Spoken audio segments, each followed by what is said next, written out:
Ciao YouTube and welcome back to my channel. Today I am with Franca Fruzzetti, the president of the Italian Contraceptive Society, aka my mom. Mom, if you can please introduce yourself. Yes, thank you, Gaia, to giving me this opportunity. Yes, I am obstetrics and gynecology. I work from many years in Pisa at the Department of Obstetrics and Gynecology.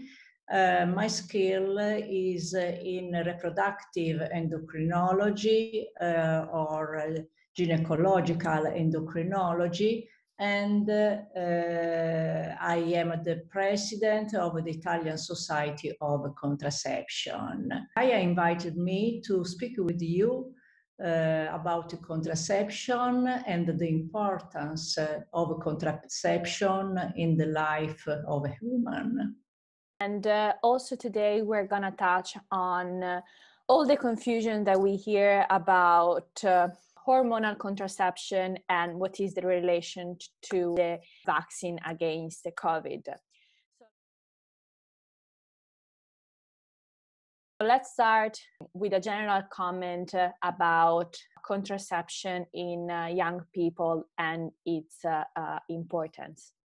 What I would like to underline is that contraception is a very important and great opportunity for all women and obviously for the younger ones, because contraception gives the opportunity to every woman and to the couples, obviously, to schedule the pregnancy and to organize, to decide to have a pregnancy in the best moment of their life. The goal, obviously, is to avoid the unintended pregnancy and obviously in this way to avoid legal abortion. So I think that every woman who has a sexual life, she needs contraception and she must decide which kind of contraception she has to use to avoiding unintended pregnancy, and this is important, very important.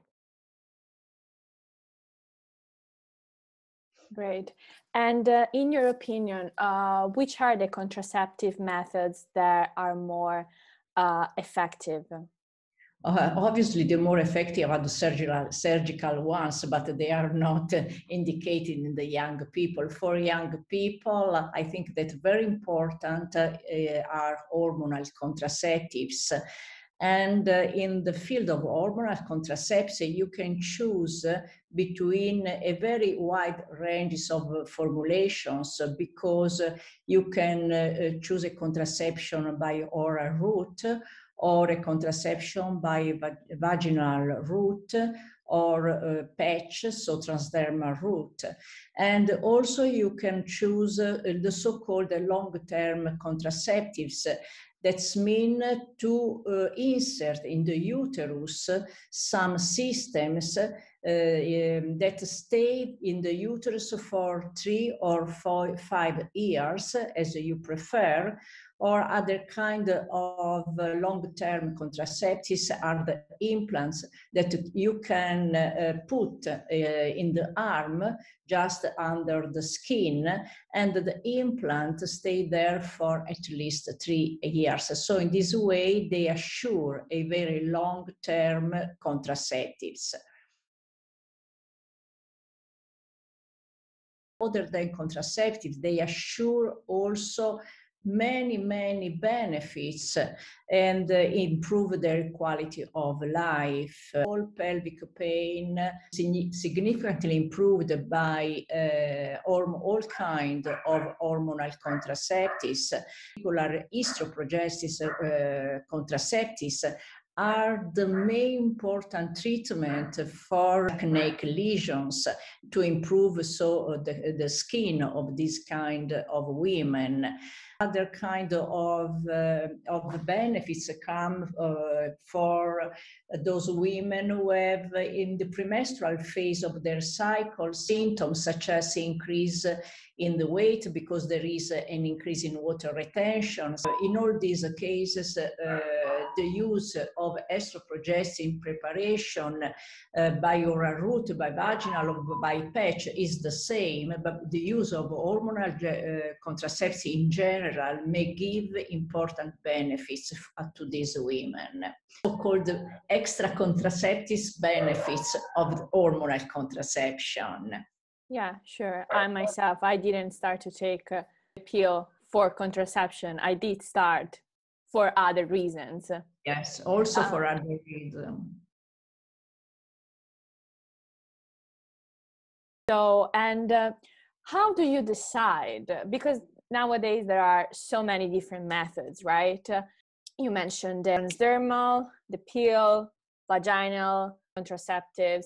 How do you decide for your patient? Yeah, when I made a prescription, first of all, I speak with the patient, because the patients have some fear to forget a pill. So in this case, for example, the vaginal route is better, but also the transdermal. Why? Because the vaginal route consists of a ring that you can very easily insert in the vagina and stay there for 3 weeks, so to forget. And also for the transdermal patch, because also in this case the patch lasts for 1 week, so there is no need to change every day, so there is no fear to forget. Non-oral route avoid the possible effects that, I don't know, gastrointestinal. I try to understand what the woman wants from contraceptives, the fear and the benefits that she wants or she would like to have.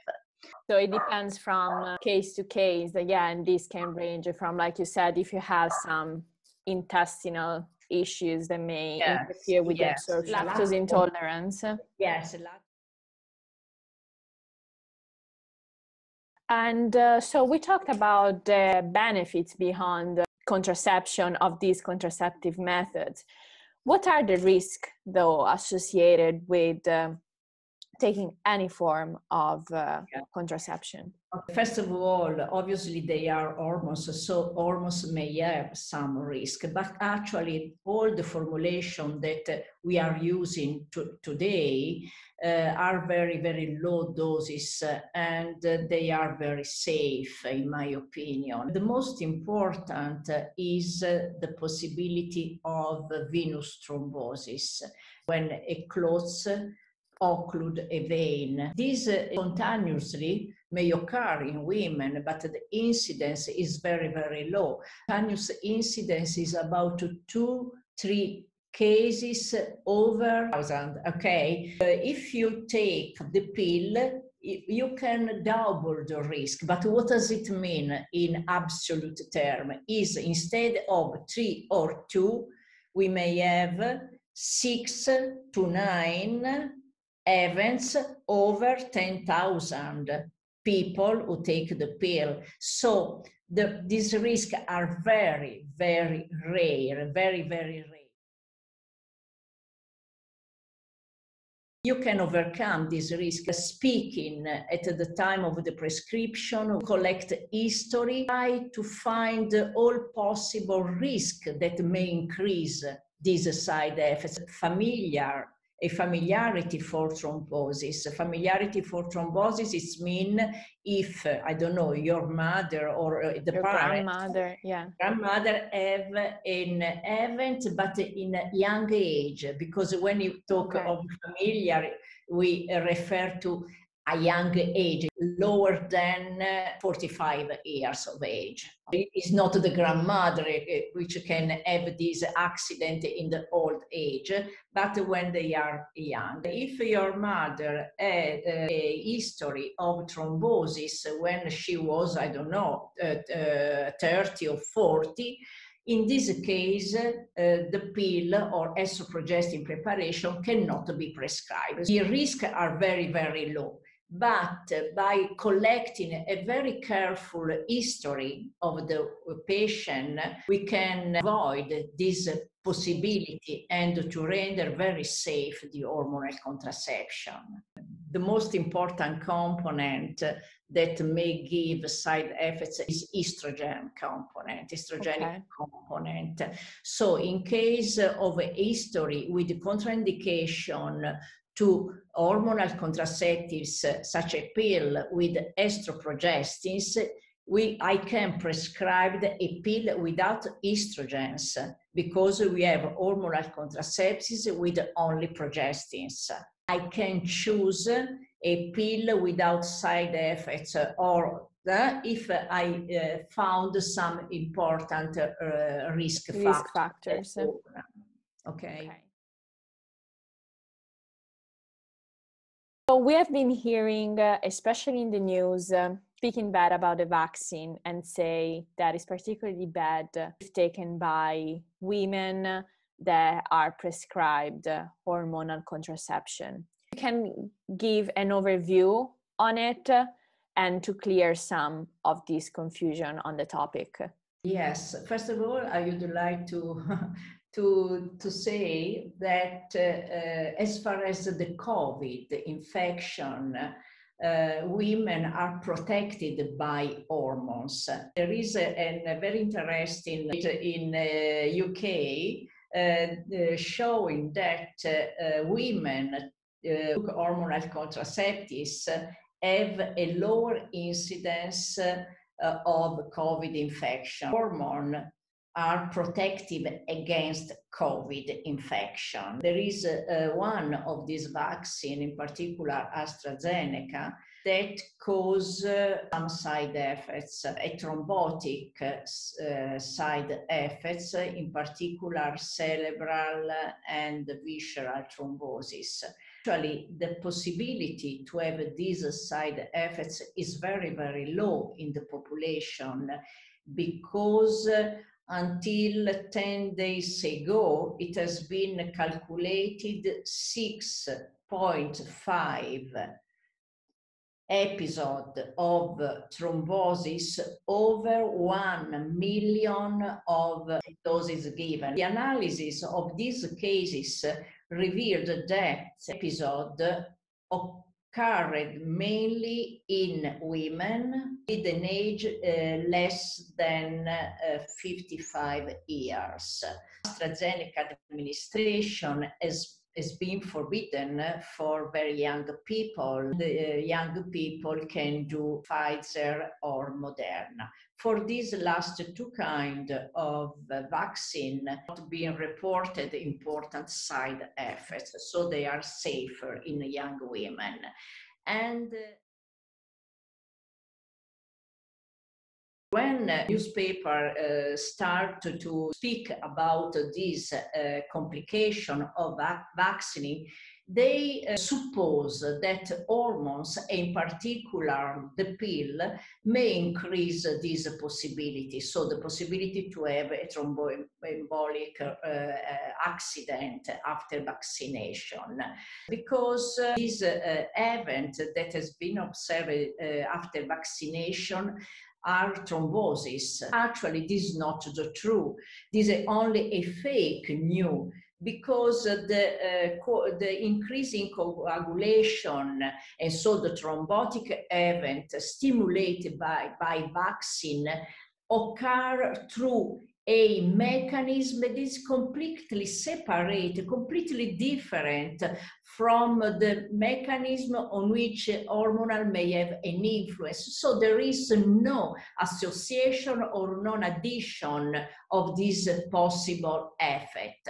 Recently, also in Italy, in hematology, they exclude the possibility that hormonal contraceptives or in general hormonal therapies with estroprogestin compounds may increase the risk of this accident, thrombotic accident observed with the vaccine.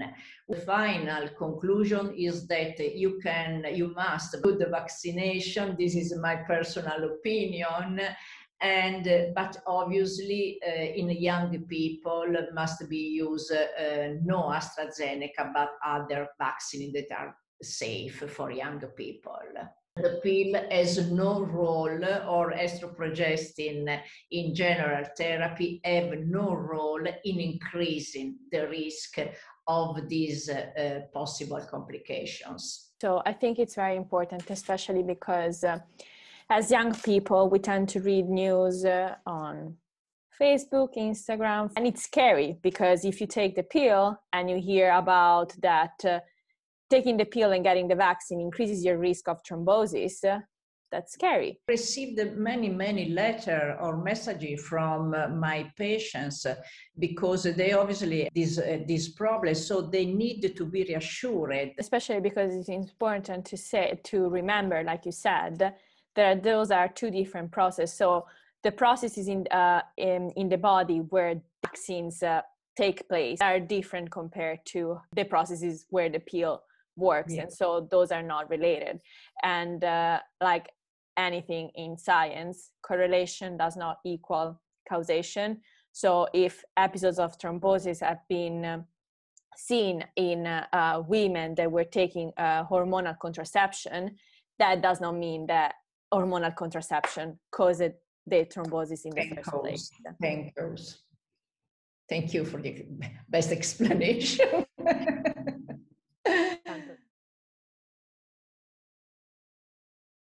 So thank you, Mama, for agreeing to take part in this video, because really with my channel, what I want to do is to combat this information, especially for young women. And yes, I talk about health and fitness, but within our health, it's a broad concept, which is not just related about what we eat, how we train, but it does involve a lot of other aspects of our life, such as contraception and how hormonal contraception can improve so many aspects of our life. And hopefully getting the vaccines to be all safe. Really, I just want to take advantage of my mom and the fact that she's an expert in this field. And so I was thinking to start a series about women's health. We can do live Q&As, or we can talk about specific topics. Such we were thinking about weight and reproduction, the role of weight within reproduction, what happens whether there is a decrease of weight. We can talk about amenorrhea. We have a live case study here. We can talk about PCOS. So we do have in mind to have more videos like this about specific topics. So thank you so much for joining me, Mama. Thank you so much. Thank you guys for watching the videos. If you do like it, hit the like button, subscribe to the channel if you're new, and I'll see you guys in the next one. Bye.